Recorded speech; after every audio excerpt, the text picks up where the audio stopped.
مرحبا بكم في فيديو جديد في قناة اقرا تعزقي معي يسرا وحنان. اذا ما رجعنا لكم فيديو جديد، لكن قبل ما نبداو نبغيو اننا نهنئوا التلاميذ ديال البكالوريا اللي نجحوا هذه السنه، ونتمناو انهم يختاروا الطريق الصحيح والمدارس اللي تكون مزيانه. وفي اطار هذا الموضوع فالسلسله ديالنا ديال التوجيه راه باقا مستمره، مازال غادي نلوحوا ان شاء الله فيديوهات على مدارس اخرى، فانتظرونا، وايضا جامعات اخرى. والناس اللي عندهم استدراكيه هذا العام راه مازال عندكم فرصه اخرى، خدموا ان شاء الله وتنجحوا يا ربي امين. والناس اللي ما حالفهمش الحظ ما بقاش فيكم الحال، ما تعرفوا الخير فيما اختاره الله. وننصحكم بانكم تشوفوا الفيديو اللي كنا درناه على البكالوريا، درناه السنه اللي فاتت، غنخلي لكم تحت في صندوق الوصف اللي بغى يشوفوا. والان بغينا نهضر لكم على الفيديو اللي غنديروه اليوم، اللي هو الكتب اللي خديناهم ولا اشتريناهم من مورا الحجر الصحي اللي كانت المده ديالو طويله. فخليكم معنا. هادو هما حصيله ديال الكتب اللي خديناهم من مورا الحجر الصحي، واول الكتب من مورا الحجر الصحي كامل، ماشي كتبه بزاف ولكن كتب اللي كنت باغا ناخذهم، وايضا كتب اللي حاليا بزاف ديال الناس كيهضروا عليه. فخليونا نتعرفوا على كل كتاب. نبداو مع اول كتاب. وقبل ما نبداو بالكتاب الاول، تقريبا كاع الكتب اللي خديت اولا الكتب كاملين روايات، بحكم ان من وراء الحجر الصحي وبحكم انه باقي يعني مازال غادي ندوز واحد الوقت بزاف في الدار، فملي خرجت حاليا قلت ناخذ روايات بحكم انهم كيكونوا ساهلين في القراءه. كثرت لكم بعد حكم مهم، سمحوا لي نكملوا دابا. فاول كتاب خديته هو ديال احمد خيري العمري، اللي متبع القناه من شحال هادي كيعرف شحال عزيز عليه هذا الكاتب. خديت الروايه ديالو ديال كريسماس اللي كنت بديتها في PDF وعجبتني بزاف، وقلت غادي نوقفها حتى ناخذ كتاب، حيت كيعجبني نقرا في النسخه الورقيه، ما كيعجبنيش نقرا بزاف في التليفون. فكنتحكم بهذا الروايه، واخا باقي ما كملتهاش، كنت وصلت المهم قريت فيها واحد 40 صفحه بحال هكاك PDF، ولكن عجبتني بزاف. والحاجه اللي كتعجبني في احمد خيري العمري هو الاسلوب ديالو، بحال مصطفى محمود، فهو كيجمع لنا ما بين الجانب الديني والعلمي، وايضا بواحد الاسلوب اللي هو شبابي، اللي كيخليك انك تبغي تقرا، وكيحسك باللي بحال هو بارك حداك وكيهضر معك.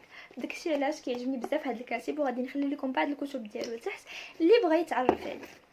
الكتاب الثاني اللي كان بان ليا بزاف في هذه الفتره الاخرى وقلت ملي غادي نخرج غادي ناخذه، هي روايه كما سبق شرط الكتب ديالي، لا شيء يقيد انوثتي لنرمين جمعه. صراحه هذه اول تجربه ليا مع هذا الكاتبه، لكن بان لي هذا الكتاب بزاف منتشر حاليا، فقلت علاش لا ما ناخذوش. وايضا العنوان صار الانتباه ديالي. ثم روايه اخرى ديال خوله حمدي، واللي معروفه بالكتاب ديالها ولا الروايه ديالها في قلبي انثى عبريه.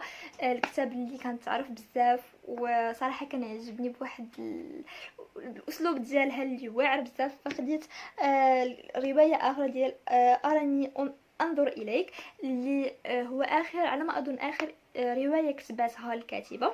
ف ملي شفتو قلت ضروري خاصني ناخذو، لان تجربتي مع هاد الكاتبه هي تجربه زوينه، وكاع الروايات اللي قريت ليها عجبوني بزاف. والروايه الاخيره وروايه اللي كنت حال وانا باغا ناخذها، وديما كنت كنبغي ناخذها، ولكن بسبب الثمن كنقول مره اخرى، هي قواعد العشق الأربعون، اللي شفت عليها بزاف المراجعات، وكنت ديما كنبغي ناخذها. اشاره ان الكتب اللي خديت هاد المره هما كتب غير اصليه ولا كتب تقليديه، فبزاف ديال الناس ما عندهمش واحد او ما كيعرفوش الفرق ما بين كتاب اصلي وكتاب تقليدي، وايضا ما كيعرفوش اولا ما عندهمش درايه في هذا الموضوع.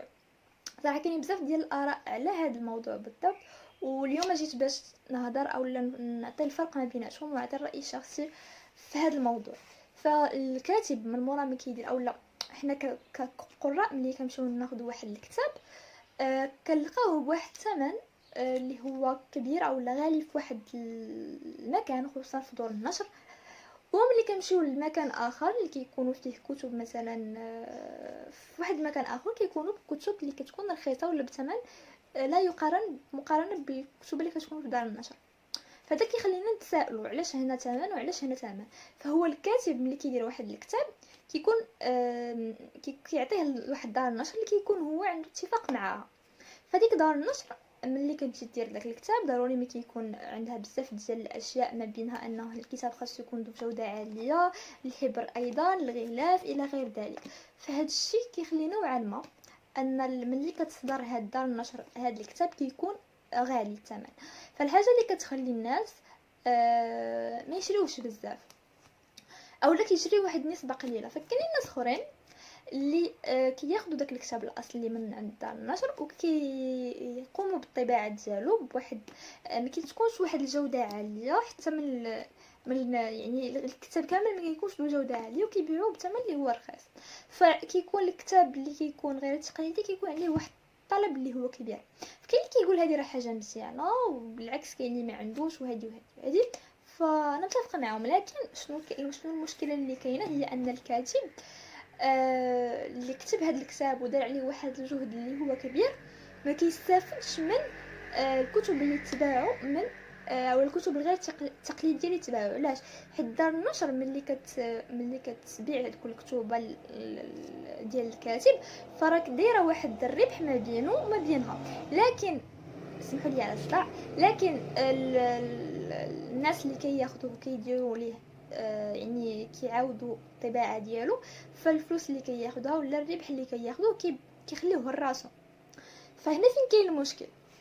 وهاد القضيه هضروا عليها بزاف ديال الكتاب، وما بينهم الكاتب اللي هضر عليهم مؤخرا هو احمد خير العمري، اللي سولوا على هاد القضيه قالوا لي واش كيزعجك ان الكتب ديالك كيتم الاستنساخ ديالها ولا التقليد ديالها وكياخذوها ناس اخرين اللي انت ما كتستافدش من الربح ديالها. فقال لهم لا بالعكس، انا ما عندي حتى شي مشكل في هاد القضيه. كاينين الناس اللي كيبغيو يقراو الكتب ديالي ولكن ما عندهمش اولا ماشي في الاستطاعه ديالهم انهم يقراو، فشنو غادي نحبسوهم؟ ما يمكنش. بالعكس قال لهم انا من الناس اولا من الكتاب اللي كنقول القراء ديالي يعني كما تحت لهم الفرصه انهم يقراو الكتب الجولي سواء تقليديه ولا اصليه، ما عنديش مشكل وبالعكس. فانا الراي ديالي الشخصي، وبحكم انني شفتوني خديت كتب تقليديه تعرفوا الراي ديالي، فانا ماشي متفقه 100% ولكن بعض المرات كتحتم عليك انك تاخذ كتاب اللي هو ماشي اصلي ولكن الجوده ديالو مهم، كتقدر انك تقراه. هذا بحكم ان اول حاجه كاننا طلبه، خصوصا طلبه كنعانيو من هذا المشكل بزاف، القراء اللي كيكونوا طلبه بحكم انه كيكون الدخل محدود وهذه ضروري انك خاصك تشري واحد الكتاب. وايضا مثلا اللي كنا غناخذو في الشهر واحد 6 ديال الكتوبه ولا 7 ديال الكتوبه اللي هما تقليديين او لا غير اصليين، الا جينا ناخذوا الاصلي غادي ناخذوا واحد ولا جوج. فهادشي اللي كيخلينا اننا نتوجهوا بزاف لهاد الكتب، هادشي ما كيخلينيش اننا نقول.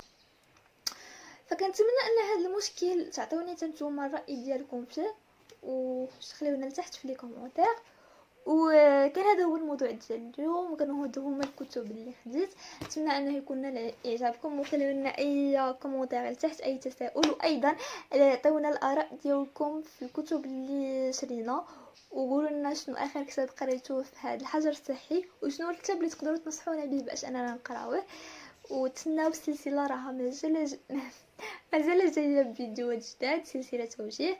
وكان هذا كل شيء اليوم، نتمنى انكم تكونوا بخير مزيان، ونشوفكم في فيديو جاي ان شاء الله. دمتم في رعايه الله.